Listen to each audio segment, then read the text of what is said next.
Kumusta sa inyong lahat? Ako si Dr. Rowena Bautista at ngayon ay tatalakayin natin ang paksangang pagpapanumbalik ng lakas ng ereksyon sa pamamagitan ng pagising sa vagus nerve. Nga Gino, hayaan ninyong simulan ko sa isang bagay na maaring ikagulat ninyo, ngunit ito ang katotohanan na karapat-dapat ninyong marinig. Kung kayo ay mahigit 60 taong gulang at humina ang inyong maereksyon, hindi ito dahil sa kayo ay masyado ng matanda. Hindi ito dahil sa sumuko na ang inyong katawan sa inyo, at tiyak na hindi ito dahil sa nawala na ang inyong pagkalalaki. Hindi, ang tunay na dahilan ay mas nakatago. Ngunit, kapag ito ay nalantat na, binabago nito ang lahat. Sa loop ng inyong nervous system ay may isang pathway. Isang nerve na napakalakas na sa isang iglap ay makapagpapasya kung ang inyong ari ay mapupuno ng malakas at kabataan na daloy na dugo o kung ito ay tuluyang titigil. Karamihan sa mga lalaki ay nabubuhay nang hindi man lang alam na ito ay umiiral. Ngunit ang nerve na ito, na tinatawag kong nakatagong nerve ng ereksyon, ang nawawalang link sa pag-unawa kung bakit napakaraming lalaki ang nawawalan ng kumpiyansa sa silid-tulugan. Ako si Dr. Rowena Bautista, isang urologist na naglaan ng mahigit 3 dekada sa pagtulong sa mga lalaking tulad ninyo na ibalik ang pagiging malapit, kumpiyansa, at sigla. At pagkatapos kong makasama ang libu-libong pasyente na akala ay tapos na ang kanilang pinakamagandang taon, masasabi kong hindi nawala ang mga taon na iyon, naghihintay lang sila. Ngayon narito ang mas nakakagulat sa kwentong ito. Kung mas pinipilit ninyo, mas lumalaban ang inyong katawan.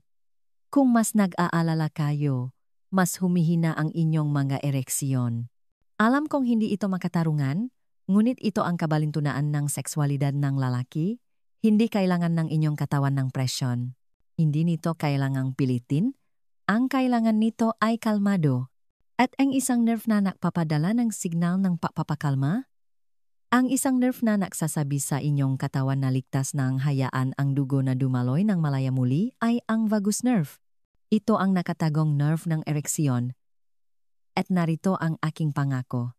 Nang walang pildoras, walang karayom, walang mamahaling kagamitan, maaari ninyong ipadala ang signal na iyon ngayong gabi sa loop lamang ng 60 segundo, isang simpleng pamamaraan na nagpapagising sa nerve, nagpapabago sa inyong katawan sa natural nitong estado, at tumutulong sa inyo na maramdaman ang pagkakaiba sa pinakamahalagang bahagi. Ngunit bago ko kayo gabayan ng sunod-sunod sa pamamaraang ito, nais kong maunawaan ninyo kung bakit napakahalaga ang nerve na ito at kung bakit ang pagkontrol dito ay makapagbabago sa inyong intimate na buhay simula ngayong gabi. Bago tayo lumalim pa, hayaan ninyong huminto ako para sa isang pakiusap. Kung hindi pa kayo nag-subscribe, pindutin na ang button na iyon at ion ang bell. Ang bawat tip na ibinabahagi ko rito ay idinisan nyo para sa mga lalaking tulad ninyo, mga lalaking tumatangging isuko ang kanilang sigla, at mangyaring mag-iwan ang komento. I-type ang 1 kung handa kayong subukan ang trick na ito sa vagus nerve ngayong gabi o I-type ang 0 kung gusto ninyong magdala akong mas marami pang natural na solusyon. Binabasa ko ang bawat tugon dahil mahalaga ang inyong paglalakbay. Ngayon, simulan natin ang pinakamahalagang katotohanan. Naniniwala ang karamihan sa mga lalaki na humihina ang ereksyon pagkalipas ng 60 dahil sa edad, ngunit hindi iyon ang buong kwento.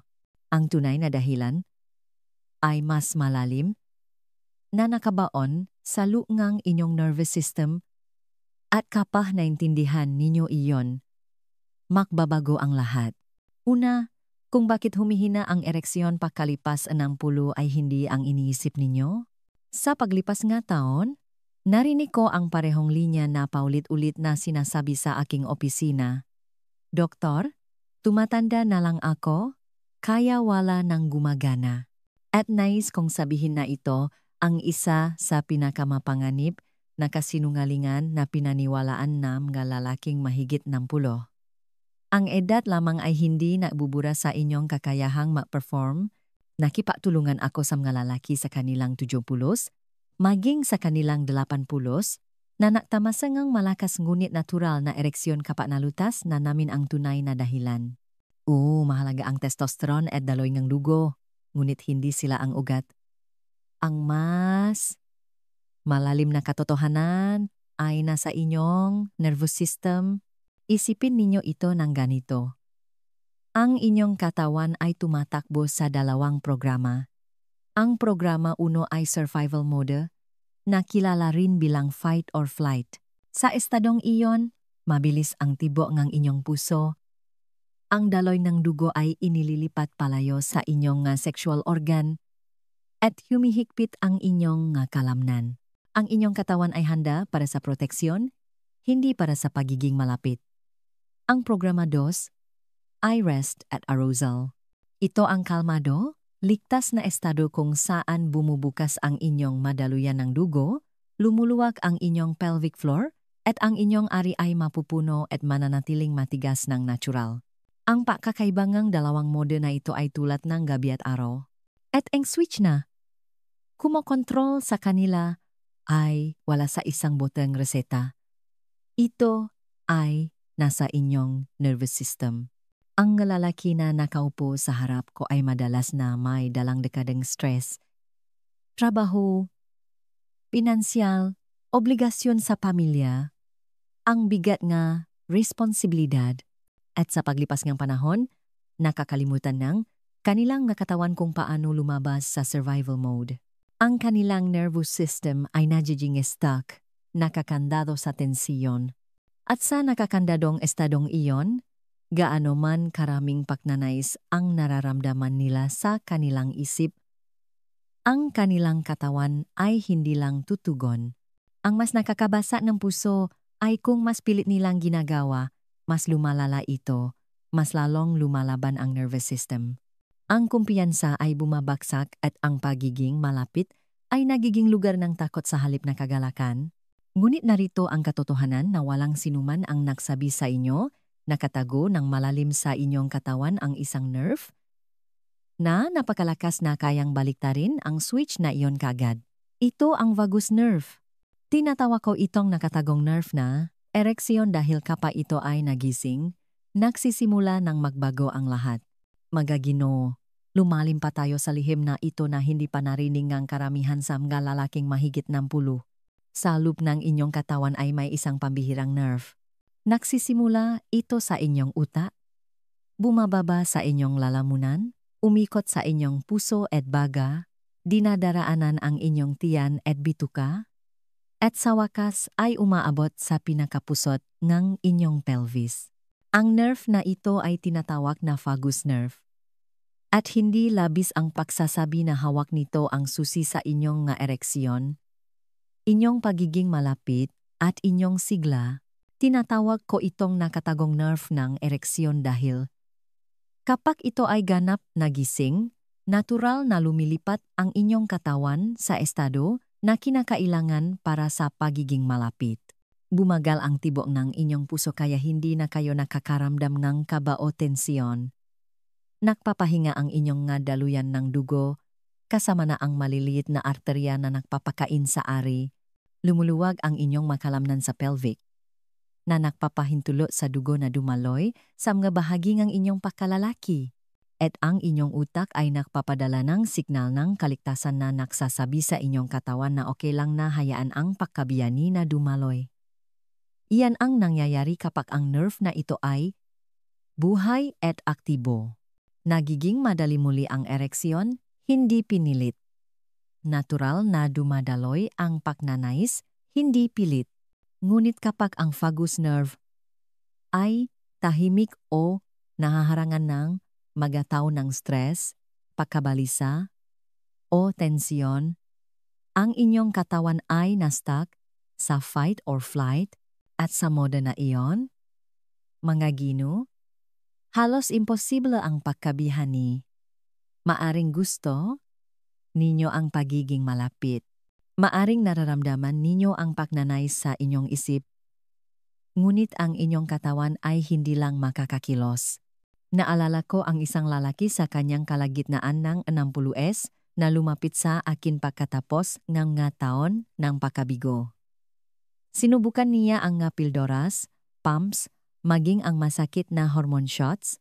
Ang ilan ay nagbigay sa kanya ng pansamantalang resulta, ngunit walang pangmatagalan. Pakiramdam niya ay nahihiya, sirang-sira, at handang sumuko.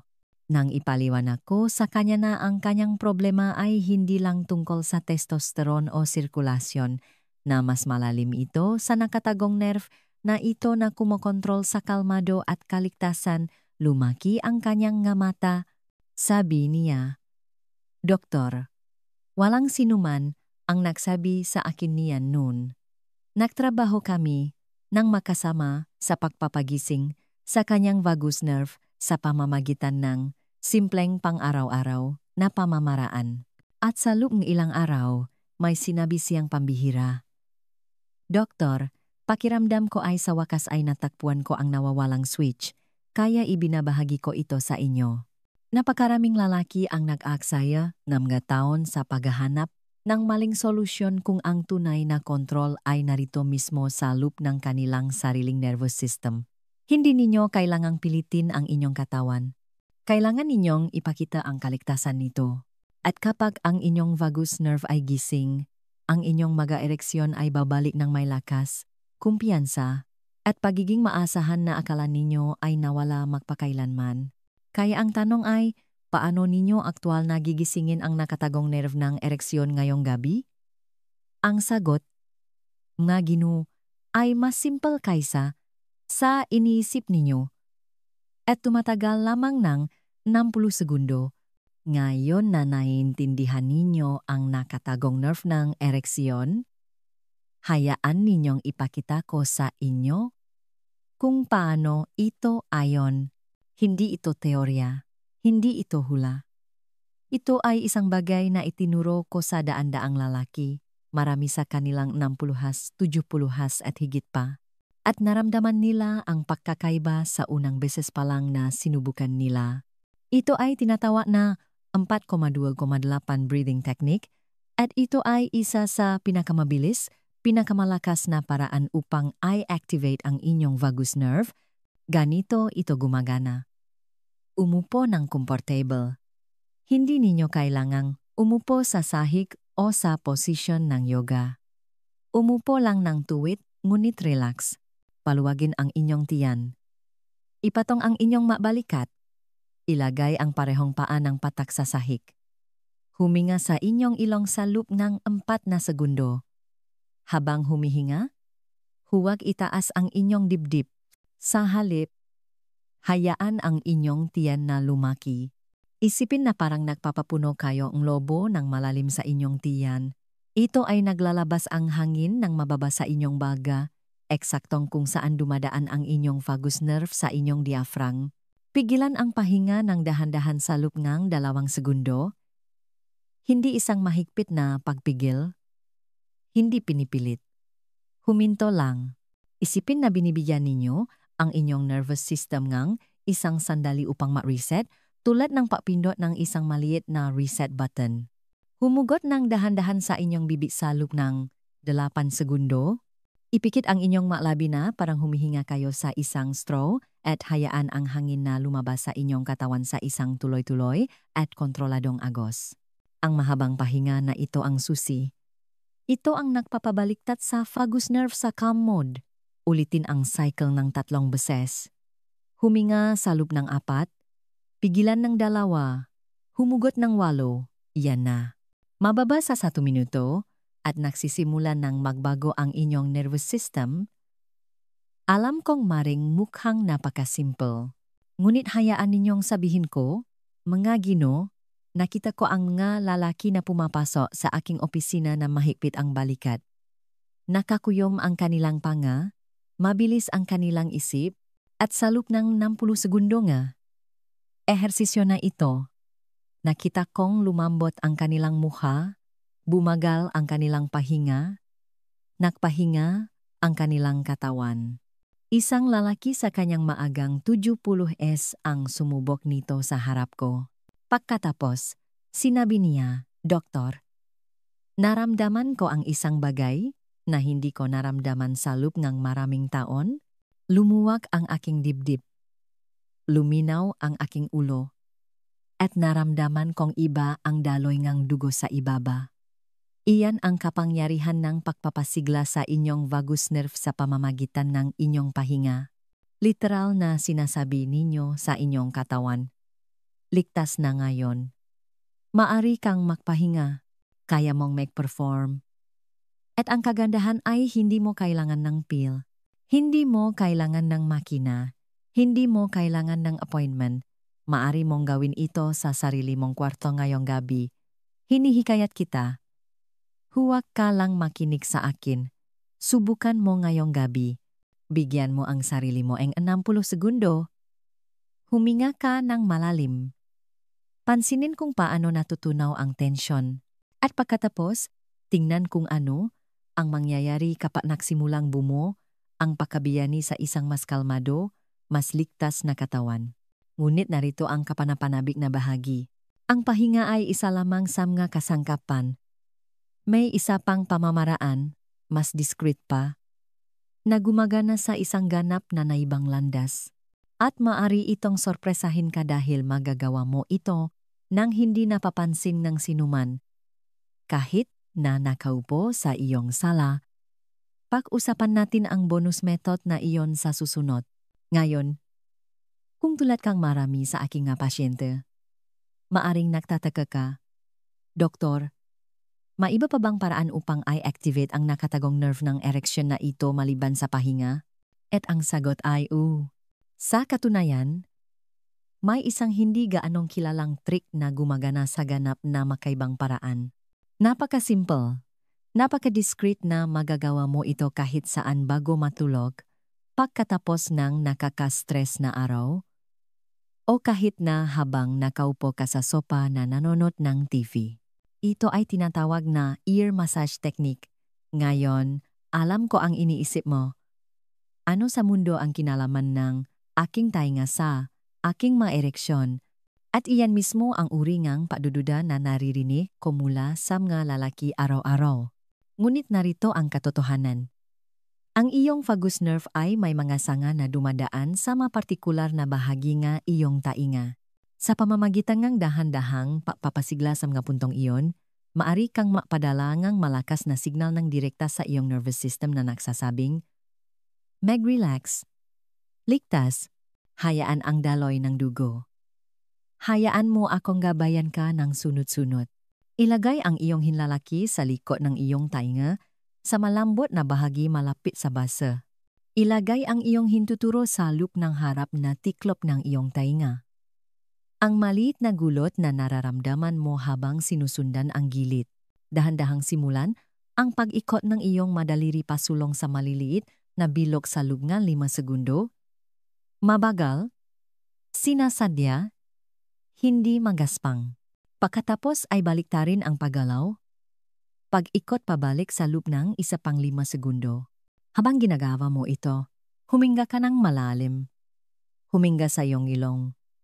Huminga sa iyong bibig kalmado at steady. Iyan na. Isang simple, nakapapawi na masahe. Ngunit sa loob ng iyong katawan, may nangyayaring kapansin-pansin.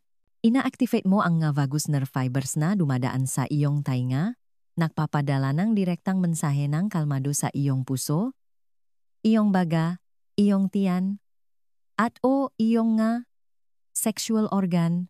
Hinding-hindi ko malilimutan ang isang pasyente ko sa kanyang kalagitnaan ng ampuluhan. Sa una, tumawa siya nang iminungkahi ko ang pagmamasahe sa tainga. Sabi niya, "Doktor, nagpunta ako rito para sa mga ereksyon, hindi para sa spa treatment," ngunit pumayag siyang subukan iyon doon mismo sa aking opisina. Sa loob ng 1 minuto, nakita kong nagbago ang buo niyang katawan. Bumaba ang kanyang mabalikat. Lumuwak ang kanyang panga. Bumagal ang kanyang pahinga. Umupo siya ng tahimik sandali at pagkatapos ay sinabi ng may pagtataka, "Doktor, nararamdaman ko ang init na kumakalat sa aking dibdib at maging sa ibaba." Nabigla siya. Ito ay isang lalaking gumugol nga, taon na umaasa sa mga pildoras na nakiwan sa kanya nga side effect, at narito siya, natutuklasan ang isang natural, walang gamot na paraan upang ilipat ang kanyang nervous system sa performance mode. Kaya mahal ko ang pamamarang ito. Mabilis, discreet, at ito ay isang bagay na magagawa mo anumang oras na nararamdaman mong tensyonado, balisa, o nakakulong sa iyong isip, kung ito man ay bago makipag-ugnayan, pagkatapos ang nakaka-stress na tawag sa telepono, o kahit bilang isang panggabi na ritual upang pakalmahin ang iyong sistema, ang pagmamasahe sa tainga ay tumutulong na panatilihing gising at handa ang iyong vagus nerve. At narito ang pinakamagandang bahagi. Kapag pinagsama mo ang pagmamasahe sa tainga na ito sa 4,2,2 breathing technique na kakilala lang natin, mas nagiging makapangyarihan ang resulta. Para itong pagpindot sa reset switch mula sa dalawang makaibang anggulo, isa sa pamamagitan ng iyong pahinga, ang isa pa sa pamamagitan ng pahipo. Ngunit bago ka masyadong masabik, may mahalagang bagay akong kailangang babalaan ka.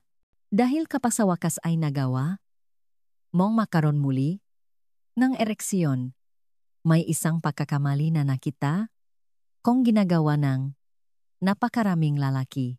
Isang pagkakamali na maaring maging sanhi ng pakawala ng lahat ng nakuha mo sa loob ng ilang minuto.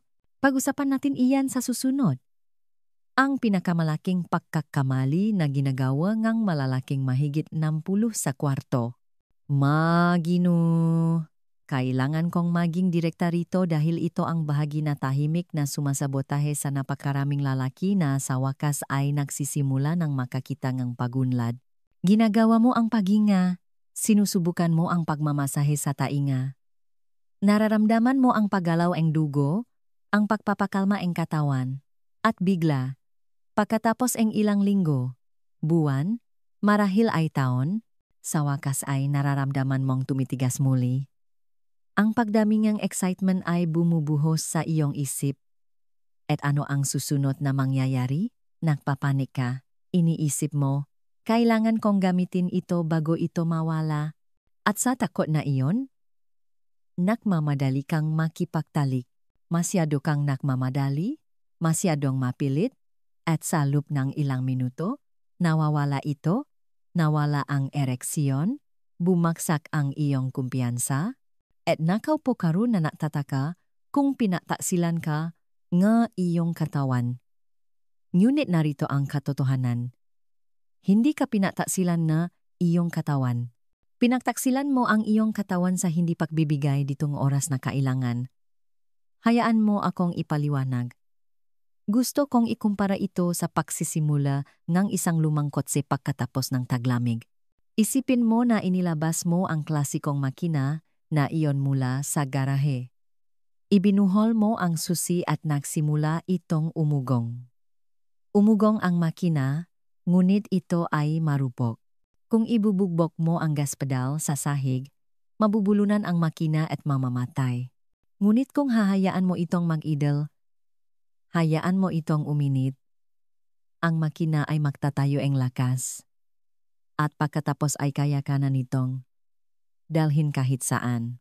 Ganito rin ang katawan mo, lalo na pagkatapos ng 60. Kapag sa wakas ay nakaroon kang ereksyon pagkatapos ng matagal na pakikipaglaban, ito ay marupok sa simula. Ang nervous system ay nagre-recalibrate pa rin.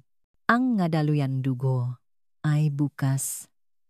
Ngunit sinusubukan nila ang kanilang lakas. Kung nagmamadali ka, kung hahayaan mong itulak ka nga, pakabalisa sa performance mode, nagpapadala ka ngang signal ngang stress pabalik sa iyong nervous system na napapabalik sa katawan sa fight or flight at nawawala ang ereksyon. Hinding-hindi ko malilimutan ang isang lalaki sa kanyang 70 na nagsabi sa akin, "Doktor, pakiramdam ko ay sinumpa ako, kaya kong tumigas, ngunit hindi ko kayang manatiling matigas. Nang tanungin ko siya kung ano ang ginawa niya sa mga sandaling iyon, halos palaging pareho ang sagot niya. Nagmadali ako. Labis akong natatakot na mawala ito kaya't agad akong nagpatuloy at iyon na nga. Ang takot ang problema, hindi ang kanyang katawan. Nang turuan ko siyang magpabagal, nagbago ang lahat. Tinuruan ko siyang gumugol nga. 60 segundo sa pahinga lamang. Kapag naramdaman niyang nagsisimula na ang pagkabiyani, hayaan ang kanyang partner na hawakan siya. Hawakan siya pabalik upang tumuan sa koneksyon sa halip na pagganap. Pinaalala ko sa kanya na ang foreplay ay hindi lang para sa kanya. Para rin ito sa kanya. Ito ang oras na kailangan ng kanyang nervous system upang manatili sa parasympathetic state, ang estado kung saan umunlad ang mga ereksyon. Nang sumunod niyang subukan, nabigla siya. Ang kanyang ereksyon ay hindi lamang tumagal ngang mas matagal, ngunit ang buong karanasan ay naramdaman na mas mayaman, mas intimate. Sabi niya, Doktor, sa unang pagkakataon sa loob ngang maraming taon, hindi ko ito hinahabol. Nag-enjoy ako. Iyan ang pagbabago na gusto ko para sa iyo. Kaya, narito ang aking payo, simple at direkta.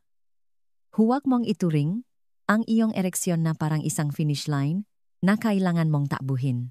Ituring mo ito na parang apoy na kailangan mong alagaan. Pakainin ito ng dahan-dahan sa pamamagitan ng paginga, pagipo, koneksyon, at pasensya. Hayaan itong unti-unting lumaki. Magtiwala na ang iyong katawan ay magtutugon sa sandali kung bibigyan mo ito ng tamang signal.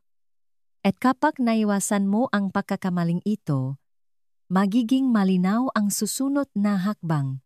Hindi mo lang gustong baliktarin ang switch ng isang beses. Gusto mong bumuo ngang mas malakas, mas maasahang sistema na patuloy na gumagana araw-araw, gabi-gabi. Dun pumapasok ang mga pang-araw-araw na gawi. Magawi na nagpapalakas sa iyong vagus nerve at lumilikha ng pundasyon ng pangmatagalang sigla. Tuklasin natin ang mga ito ng makasama. Mga pang-araw-araw na gawin na nagpapalakas ng vagus nerve, maginu, makinig ng mabuti. Napakalakas ng pamamaraan sa pahinga at pagmamasahe sa tainga. Ngunit kung talagang gusto mong bumalik at manatiling pare-pareho ang iyong maereksyon, hindi ka lang maaring umasa sa mabilisang solusyon. Kailangan mong palakasin ang pundasyon na sumusuporta sa iyong nervous system araw-araw. Isipin mo ang vagus nerve na parang isang electrical wire. Ang pahinga at masahe ay parang pagbaliktad ng switch. Ngunit ano ang silbi ng switch kung mahina o putol ang wiring? Upang dumaloy ng maasahan ang kuryente, ang wire mismo ay dapat na malakas. Iyan ang ginagawa ng iyong pang-araw-araw na gawi. Pinapalakas nila ang wiring upang ang iyong nervous system ay manatiling kalmado, tumutugon, at handa. Narito ang 6 na makapangyarihang gawi na gusto kong buuin mo sa iyong routine. Una, strength training para sa testosterone at kalusugan ng nerve. 2 session lang sa 1 linggo. Iyan lang ang kailangan. Hindi mo kailangang magbuhat ng mabigat na parang isang bodybuilder. Kahit na light weights, resistance bands, o simpleng bodyweight movements tulad ng squats, push-ups, o wall sits ay makapagbabago ng lahat. Pinapataas ng strength training ang iyong testosterone, ang master hormone para sa sigla ngang lalaki. Ngunit nagbibigay din ito ngang signal sa iyong nervous system na ang iyong katawan ay aktibo, buhay, at malakas. Ang malalaking nagsasanayang lakas ay nag-ulat hindi lamang ng mas matatak na ereksyon kundi pati na rin ng mas malaking pakiramdam ng kumpiyansa at enerhiya sa kanilang pang-araw-araw na buhay. Pangalawa, cardio para sa nitric oxide at daloying dugo. Ang iyong ari ay isang vascular organ. Ang maereksyon ay nakasalalay sa sirkulasyon. 3 beses sa 1 linggo. Bigyan ang iyong sarili nga 20 hanggang 30 minutong paglalakad, pagbibisikleta, o paglangoy. Pinapataas nito ang nitric oxide, ang molekula na nagbubukas ng malawa ng daluyan ng dugo at nagpapahintulot sa malakas na daloy ng dugo. Isa sa aking mga pasyente sa kanyang huling bahagi nga, 60 ang nagsabi pagkatapos magdada. Nang mabilis na paglalakad, Doktor, hindi lang ako mas gumaganda sa kwarto. Pakiramdam ko ay mas bata ako kapag umakyat akong hagdan. Hindi lang tungkol sa puso ang kardio. Ito ay tungkol sa bawat daluyan ng dugo sa iyong katawan, kasama ang mga pinakamahalaga para sa pagiging malapit. 3. Pagtulog. Ang nakalimutang teraping testosterone. Ito ang maaring pinakamahalaga. Kung hindi ka nakakakuha ng 7 hanggang 8 oras niyang malalim na nakakapagpapanumbalik na pagtulog, walang trik sa pahinga sa mundo ang makakapagpayos ng iyong problema. Bakit? Dahil ang testosterone ay ginagawa sa gabi. Ang iyong mga daluyan ng dugo ay nakukumpuni sa gabi at ang iyong nervous system ay nagre-recalibrate sa gabi. Kung walang tulog, parang naubusan kang gasolina. Kung maron, nagiging makinangang pagaling ang katawan mo. Sinasabi ko sa bawat lalaki, protektahan mo ang tulog mo na parang nakasalalay dito ang buhay mo. Dahil sa maraming paraan, ganun nga. 4. Pagbabawas ng stress, pinapalaya ang nervous system. Hindi unlad ang vagus nerve mo kung nabubuhay ka sa palagyang fight or flight, ang matagalang stress ay parang static sa linya. Humaharang ito sa mga signal ng kalmado at kaligtasan. Kailangan mong humanap ng paraan upang patayin ang ingay. Maaring nangangahulugan iyon ngang mas madalas na pagsasabi ng hindi, pagtatakda ng hangganan sa trabaho o pamilya, o pagbibigay sa sarili mo ngang pahintulot na magpabagal, kahit na 10 minuto ang mindfulness, panalangin, o tahimik na paghinga ay makakapag-reset ang iyong sistema. Tandaan, ang isang kalmado na lalaki ay isang lalaki na bumabalik ang ereksyon. 5. Nutrisyon na sumusuporta sa mga nerbio at daluyan ng dugo. Ang iyong nervous system at ang iyong mga daluyan ng dugo ay nabuo mula sa iyong kinakain. Ang omega-3s mula sa walnuts, salmon o flax seeds ay nagpapanatili ng kakayahang umangkop ng mga daluyan. Ang magnesium mula sa leafy greens ay nagpaparelax ng makalamnan at nagpapakalma ng manerbio. Sinusuportahan ng zinc ang testosterone. Bawasan ang processed sugar at alcohol na nakpapalala ng nerbio at daluyan ng dugo. Mas malinis ang iyong kinakain, mas magagawa ng iyong vagus nerve ang trabaho nito ng walang hadlang. 6. Consistent. Ang ugali na natatayong kumpiyansa, ito ang madalas na hindi napapansin. Ginagawa ang malalaki ang breathing trick minsan o dalawa. Sinubukan nila ang pagmamasahe sa tainga pagkatapos manood ng video, ngunit pagkatapos ay nakalimutan nila. Ang magawi ay nagbabago lamang sa iyo kapag sila ay pare-pareho. Kahit na 5 sadyang pahinga lamang tuwing umaga at tuwing gabi ay magpapalakas sa iyong vagus nerve sa paglipas ang panahon. Ito ay parang pagsasanay ng isang kalamnan. Ang bawat pag-ulit ay nagpapalakas at nagiging mas maasahan ang signal. Nakita ko ang mga lalaking nagbabago, hindi dahil sa isang partikular na pamamaraan, kundi dahil tinanggap nila ang maliliit na pang-araw-araw na gawi na ito. Isang pasyente ang nagsabi sa akin, Doktor, hindi lang bumalik ang aking maereksyon. Bumalik ako sa aking sarili. At iyan mismo ang punto. Ang magawi na ito ay hindi lamang tungkol sa pagganap sa kwarto. Ito ay tungkol sa pagbungang isang lalaki na nakakaramdam ng buhay, malakas, kalmado, at kumpiyansa araw-araw ng kanyang buhay. Ngunit bago tayo magtapos, may isa pang bagay na kailangan mong maunawaan. Ito ay tungkol sa emosyonal na koreng lahat na.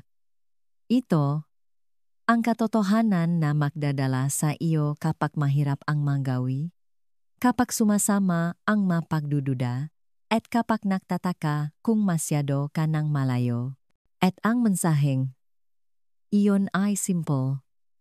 Hindi ka nag-isa. At ang iyong pinakamagandang araw ay nasa harapan mo pa. Hindi ka nag-isa. At ang iyong pinakamagandang araw ay nasa harapan pa. Nga Ginoo. Nais kong huminto kayo sandali at hayaang lumubog ang katotohanan ito. Hindi kayo sira at hindi kayo nag-isa. Sa paglipas ng mga taon, nakaupo ako sa harap ng libu-libong lalaki sa kanilang 60-has, 70-pulus, maging 80-has, malalakas na lalaki, buong pagmamalaking lalaki, maasawa, ama, lolo, malalaking nagtayo ng negosyo, nagpalaki ng pamilya, nagdalangang maresponsibilidad sa kanilang